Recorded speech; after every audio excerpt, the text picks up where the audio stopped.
Emma Torres is a young woman, living quietly in the nameless, bustling corners of the city. At 26, she works at a small diner on the outskirts, not out of passion for cooking or love of serving, but simply because it was the only place that would hire her when she had no degree, no one to lean on. Every day bled into the next. Late-night shifts, the smell of grease clinging to her hair, the meager wages split between rent, utilities, and just enough left to scrape by. Yet one thing kept Emma from becoming a faceless shadow in the crowd. After every shift, she gathered any leftover, still edible food into a clean paper bag, then slipped out the back door, seeking someone who needed it more than she did. No fanfare, no audience, just a small ritual she never skipped, even on her worst days. All right, dear viewers, get ready for a story that will leave you speechless. Take a moment to like and subscribe, only if you truly resonate with what I'm sharing, and drop a comment below telling me where you're watching from and what time it is.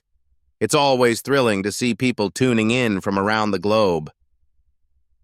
That night was no exception. Her shift ended just before 11. Emma washed the trays, stacked the chairs, then, holding her paper bag, headed out the back door. She planned to return to her cramped room, shower under cold water, crawl into bed, and be done for the night. But as she turned onto the familiar street corner, her gaze froze. A little girl, no more than 9, huddled against a wall, knees drawn up, eyes hollow, as if she'd stopped hoping for anything. Emma halted. An emotion rose in her, not a storm, but a quiet tide flooding her heart. Without hesitation, she approached, knelt, and held out her hand. No questions, no judgment, just a silent, sincere gesture. The girl looked up, eyes wary. Then, with a trembling hand, she reached out. Her fingers were thin, ice cold, as though no one had ever touched her. Emma clasped her hand firmly and helped her to her feet. No words passed between them as they walked back toward the diner, now a refuge for a child with nowhere else to go. Emma unlocked the back door with an old key and led the girl inside. She fetched a pale gray sweater, once belonging to her sister, now long gone, and wrapped it around the child's shoulders, pulling it snug around her neck before gently smoothing the fabric over her frail back. No instruction, no motive. This act sprang from a deep place in Emma's soul, untouched by hurt. Then Emma returned to the kitchen to warm the leftover mashed potatoes. She set a steaming plate and a glass of water before the girl, who stared at the food as if it were too good to be hers. Yet spoonful by spoonful, she began to eat. Each scoop brought a small tremor. Each bite made her eyes brighten, not from fullness, but from being truly seen. Emma sat across from her, silent. She simply watched, feeling the tight knot in her chest slowly loosen. Sometimes the only task is to be present and let someone know they are not alone. Emma didn't ask her name, nor pressed for her story, nor voiced the thoughts swirling in her mind. For Emma, kindness needed no resume. It only needed to come at the right moment. What she didn't know was that across the street, a man stood beside an old van, witnessing it all. He didn't know Emma, nor the girl, but he saw the outstretched hand, the steaming plate served without a second thought, the girl's changing expression, and he remained still, as if something within him had woken up. Inside, Emma cleared the table. She spread a thin blanket in a corner and fashioned a pillow from an old coat. The girl, full at last, closed her eyes, breathing evenly in a sleep she hadn't felt in who knows how long. Emma knelt to pull the coat closer over her chest, then rose. She didn't know what tomorrow would bring or how long she could help this child. But in that moment, Watching the peaceful face illuminated by the diner's soft light, she knew she had not turned away. And sometimes, one night like this, one simple moment, is enough to heal a wounded heart. Nathan Brooks is a name you'll never see in the headlines, despite overseeing dozens of startups under his own corporate umbrella. In Chicago's tech circle, he's known as a ruthless, taciturn investor, expressionless, and always delivering decisions with surgical precision. Yet behind the expensive suits and limited edition watch on his wrist lies a man who keeps the world at arm's length, not out of arrogance, but because he doesn't trust unconditional kindness. That afternoon, after a long day of meetings, Nathan left downtown, steering his silver car through the city's aging streets in search of a moment's peace. The vehicle glided silently over the pavement. He hadn't intended to stop, nor could he explain why he chose that particular avenue, one he'd passed by each afternoon after school in his youth. Everything looked the same: worn signs, cramped shops, and a few solitary figures beneath street lamps. Then he saw her. A young woman in diner uniform, clutching a paper bag, hurried across the road. She scarcely noticed anyone, her frame slender yet resolute. At a corner, she paused. Nathan furrowed his brow and followed her gaze. A child, emaciated, hunched, face smudged with dirt. Without hearing a word, he knew the child was hungry. Yet what held Nathan's attention wasn't the child's plight, but the way the woman bent down, without hesitation, without fear, and extended her hand to the girl. A gesture so ordinary, yet time seemed to stop for him. Nathan watched from the driver's seat. No sound, no dialogue, just a sequence of simple images that struck him viscerally. The woman guiding the child back toward the diner, not to report her, not to clean up, but to care for her. That calm benevolence, that quiet compassion, tightened something in his chest. He fumbled for his phone and snapped a photo of the diner's blurred sign. His hand trembled, a sensation unfamiliar to him. Questions echoed in his mind, ones he had no intention of answering. Why did she do it? What did she know of that child? Did anyone else see her act of kindness? Yet he remained in his car. He sat for minutes, then quietly started the engine and drove away. Still, as his car rolled on, the image refused to leave his thoughts, her unwavering expression, the gentle hand resting on the child's shoulder, the worn sweater she draped around her, as if it were her last possession to give. Nathan had seen plenty: polished pitch decks, founders with eager eyes begging for investment. He'd heard countless promises of social impact, community responsibility, and humanitarian innovation. But never, none of them, had struck him as genuine as that young woman did. She didn't know she was being watched, nor did she need an audience to be kind. That night, Nathan couldn't sleep. He tossed and turned, not over work, not over delayed projects, but over a strange, unnamed stirring in his chest, a gentle but persistent awakening. He didn't know her name. He didn't know why she was there at that hour, but he realized one thing. She had no idea a wealthy stranger was sitting in his car, witnessing it all. And because of that, every act of hers felt all the more authentic. An instinctual kindness, unadorned, without pretense. Nathan reopened the photo of the diner's sign on his phone. A small eatery with peeling paint and nearly illegible letters. Anonymous, like her. Yet he saved the image in a private folder. No title, no sharing. Just a silent reminder that somewhere out there, selfless goodness still exists, without a stage, without spotlights. The next day, he returned to the office. Work carried on as usual. Meetings, emails, deadlines. Yet his mind lingered on that moment. An unnamed woman choosing to do what was right, on a street where nobody bothered to look. And for the first time in years, Nathan asked himself, could he do something simply because it was the right thing to do? A few days after that fateful night, when the images still burned in his mind, Nathan Brooks returned to the little neighborhood where he had no ties, except for the vague memory of an act of kindness witnessed in silence. He didn't tell his assistant, alert his security team, or schedule an appointment. This wasn't a meeting, nor a business deal. It was merely an instinctive return. His silver car pulled up before the small diner named Daisy's Kitchen, a place he would normally never notice, its faded sign, the simple tables and chairs, the humble atmosphere of ordinary life. Yet today, Nathan stepped inside in his expensive leather shoes and perfectly tailored suit, carrying a quiet unease he couldn't name. He chose a corner table, not for privacy, but to observe.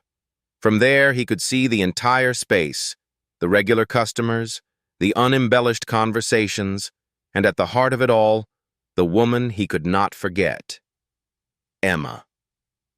She appeared with simple grace, her hair tied back, an apron draped over one hip, no makeup, no fuss, yet wherever she went, she left a trace of warmth.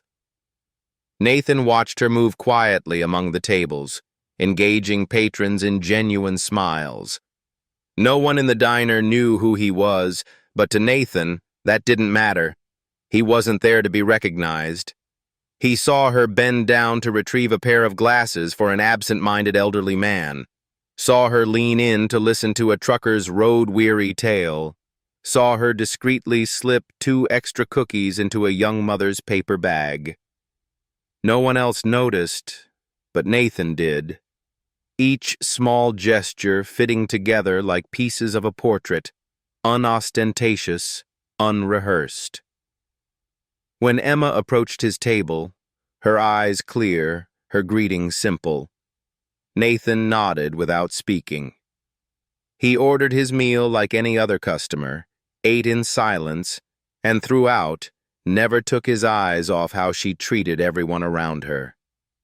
There was nothing pretentious in her manner, only the quiet certainty that, even unseen, she would remain kind.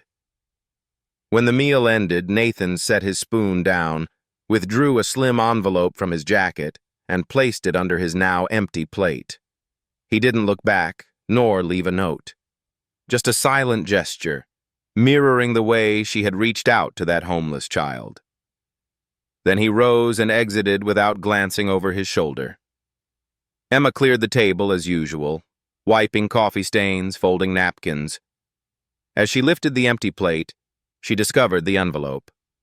At first, she assumed it was a forgotten receipt, but when she opened it, her hand froze. Inside lay crisp bills neatly folded, $500 for a simple meal, with no message. Her heart quickened, not at the amount, but at the surprise. She scanned the diner, glancing from table to table, each patron. The man in the gray suit who had sat in the corner was gone. Only the empty chair and the half-open door remained. Emma dashed outside, envelope in hand, eyes sweeping the street. She only caught the tail end of a silver car rounding the corner, disappearing into traffic. She stood there for seconds, envelope clutched, emotions swirling, not because of the money, but because it proved something quietly profound. That kindness never vanishes, even when unseen. Someone had noticed, someone had understood, and someone, in their own way, had offered a gratitude she never expected. Emma returned inside, stowed the envelope in the back counter drawer, and resumed her work. She told no one, boasted to none, shared with no one.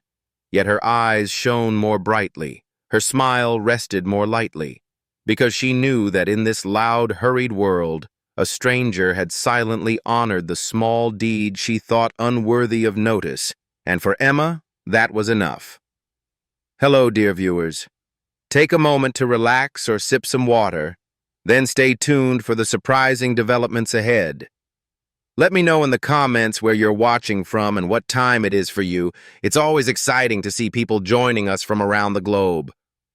Comment 1 if you enjoyed the story, so we can continue bringing you more great tales.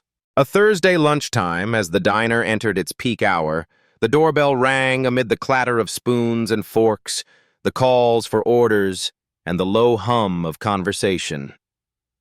Emma, as always, moved busily between tables, her hands never ceasing to balance trays, her smile never fading. She had little time to notice anyone, focusing instead on serving, cleaning, and keeping everything running smoothly through the familiar chaos of the lunch rush. And then, amid the rushing crowd, he appeared. Nathan Brooks, in his neat suit and impeccably combed hair, stepped in quietly, as if he were an unfamiliar part of the scene. He chose his usual spot, the corner table where he had sat before, as if everything were prearranged.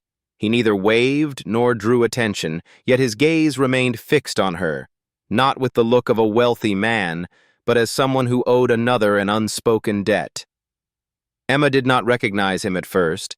Among a sea of unfamiliar faces, he might have been just another well-dressed man. But when she brought the bill to his table, a flicker of recognition in Nathan's eyes caused her to pause. He looked at her and offered a gentle smile. It was neither broad nor ostentatious, yet it carried something that made her feel strangely unsettled. "Do you remember the little girl from that day?" he asked, his voice low, measured, and decisive. Emma froze. She nodded instinctively, surprised by the connection he had just forged. How could he know? Before she could ask, Nathan withdrew a sheet of paper, folded into quarters, from his jacket pocket and placed it on the table. "Open it after I leave," he said simply, then paid swiftly, leaving exact change for the bill. Nothing more, nothing less. Emma watched his figure depart the diner. He moved with purpose, never looking back, vanishing as though he had never been there. Once the diner quieted down, she seized the moment to sit and open the paper he'd left. Her fingers traced the folds until a check lay revealed, crisp and neatly presented on the page. $75,000, a sum so large that her heart seemed to stop. She read it 3 times to believe her eyes. Alongside the check was a brief, handwritten note. "Your kindness inspired me. Please use this to build the future you deserve." She clutched the paper, her fingers trembling, her mind a whirlwind of emotion. $75,000 was more than a sum. It was recognition, faith, and a reminder that her deeds, seemingly small, seemingly inconsequential, could touch someone in ways she never imagined. She sprang to her feet, unwilling to waste another second. She ran outside, the paper still in her hand, her eyes scanning the street as if searching for something that had slipped away. She hoped he had not gone far.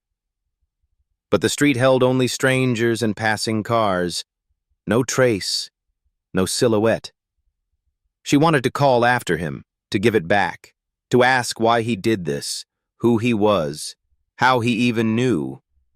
But there was no chance to do so. Nathan had vanished, leaving her with the check and a host of unanswered questions. Emma returned to the diner, still dazed, and placed the paper back into its envelope. She walked past each table as though trying to recover a sense of normalcy, but nothing was the same. Her mind could not focus. Her hand shook as she poured water. Her heart clenched each time she recalled what had just occurred. She did not know what to do. Accept the money? How could she take it without knowing the reason or understanding its meaning? Yet she could not deny that deep down she felt something shift. Kindness, when given without expectation of return, sometimes finds its way back in unexpected forms. And today, Emma saw that truth more clearly than ever. She did not need anyone else to know about this.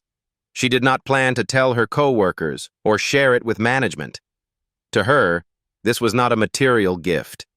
It was a continuation. It was the response to all the cold nights she had silently delivered food. It was the affirmation of every choice to be kind when no one was watching. Sometimes, a small gesture, a single grateful glance, a child fed, can stir a heart that thought it had lost all faith.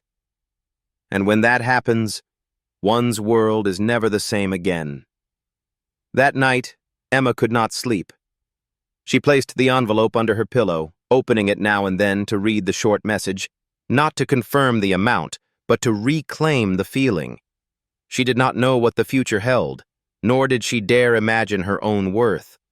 But at least she knew that goodness still exists, in both giver and receiver, and even when that giver has disappeared, kindness leaves its echo in the heart of the one who remains.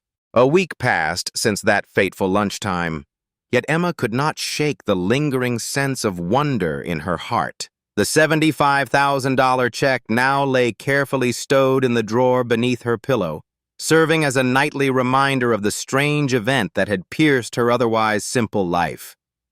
But alongside that gift came a torrent of unanswered questions. How did he know about the little girl that day? Why her? And who was he, really? That afternoon, after her shift ended, Emma strode along the sidewalk, her mind still tangled in nameless thoughts. There were no honking horns, no urgent calls, but a slight movement at the curb made her freeze. That silver car, still the same one, slowly pulled up beside her. The door opened, and this time the man who stepped out was no longer a stranger lost in the crowd. He stood tall, straightening his lapel, his face calm, his eyes sincere as they met hers. Emma gripped her bag strap, her heart pounding in her chest. He approached in a few measured steps, then stopped before her as if entering a conversation long overdue. He held out his hand, introducing himself. Nathan Brooks, a name that sounded familiar, yet it took Emma a moment to grasp its weight. CEO of Brooks Innovations, one of the most influential tech conglomerates in the Midwest. She froze, partly in disbelief, partly at the mystery of why someone like him would appear here, and of all people, notice her. Nathan didn't wait for her reaction. His tone was even, yet carried a rare gentleness for one of his stature. He spoke briefly, not to impress, but as though sharing a fragment of a secret memory, that he had once grown up in poverty, that there were nights when he, too, was cold and hungry, and that he had received help from a stranger, purely out of unconditional compassion, that he had forgotten what such kindness felt like. Until he saw her. The image of the young waitress bending for that child, without question, without calculation, simply extending her hand as if by instinct, had jolted him awake. In his world of numbers and deals, he had lost sight of what genuine kindness looked like. But she, the anonymous diner server, had reminded him. Emma stood silent. She had no words. The feeling was too vast, too unfamiliar, and too real. Nathan exhaled softly, then produced an envelope. He offered no explanation, merely asking her to open it once she returned home. Sensing hesitation in her eyes, he added quietly, "This is not charity, but an investment. Not in talent, nor in achievement, but in a heart he believed worthy of nurturing and growth." Emma did not immediately reach for it. She felt as though standing before a crossroads far larger than anything she had ever imagined. But when Nathan gently placed the envelope into her hand, she knew that to refuse now might be a regret she carried forever. She opened her mouth to protest, but before a word could form, he lifted his gaze and cut her off with a single sentence. He didn't need her to give it back. He only asked her to promise, to continue living as she had, to keep spreading that kindness to those in need, not with grand gestures, not with fanfare, but simply with sincerity. No one spoke further. Nathan nodded, then stepped back into his car. The door closed softly. The silver vehicle rolled away, turned down a side street, and vanished around a corner, just as he had first caught her eye. That evening, in her small room, Emma opened the envelope. Inside were not just papers, but the deed to a modest bakery in downtown Chicago, a humble shop formerly owned by a retired elderly couple. The transfer contract was already signed in her name, and operating costs for the first 3 months had been prepaid. At the end of the documents lay a brief line. "This is the beginning of something greater. Believe in yourself. Believe in goodness." Emma fell silent. Her hands gripped the stack of papers tightly. Tears fell, not out of fleeting emotion, but because for the first time in her life, she felt not just alive, but truly seen, trusted, and invested in. She did not know if she was capable of running a bakery. She did not know whether her path would lead her back to familiar streets. But now she understood one thing: that kindness, however small, can open the greatest doors in life. And sometimes it all begins with a warm embrace, a plate of mashed potatoes, and a gaze that refuses to ignore a hungry child. And for Emma, that promise was not an obligation. It became part of her, an essence she would carry with her wherever she went. When Emma officially took ownership of the small bakery in downtown Chicago, she did not start with business ambitions or growth plans. She began with one thing only: kindness. No flashy signs, no catchy slogans. There was only a handwritten board at the door. "If you need a loaf of bread, please take one. If you need a seat, please stay." Emma herself kneaded the dough, baked the loaves, and brewed the coffee. She did not count the patrons, nor calculate the losses from the free meals given to the homeless. To her, each loaf handed out was a seed of hope sown. The first customers arrived hesitantly, but returned because of the warmth of welcome, a feeling they had long since lost. The bakery quickly became a special place in the community. An old man who once begged now came every morning to help Emma arrange the chairs. A single mother often stopped by to pick up bread for her child's school lunch. A student would sit for hours on just a cup of coffee, yet Emma always greeted them with a smile and offered extra cookies. People began to speak of that young woman. Simple photographs spread across social media. No promotion, no staging, just heartfelt moments captured in her small acts. Before long, Emma's story traveled far beyond the little neighborhood, touching thousands of hearts.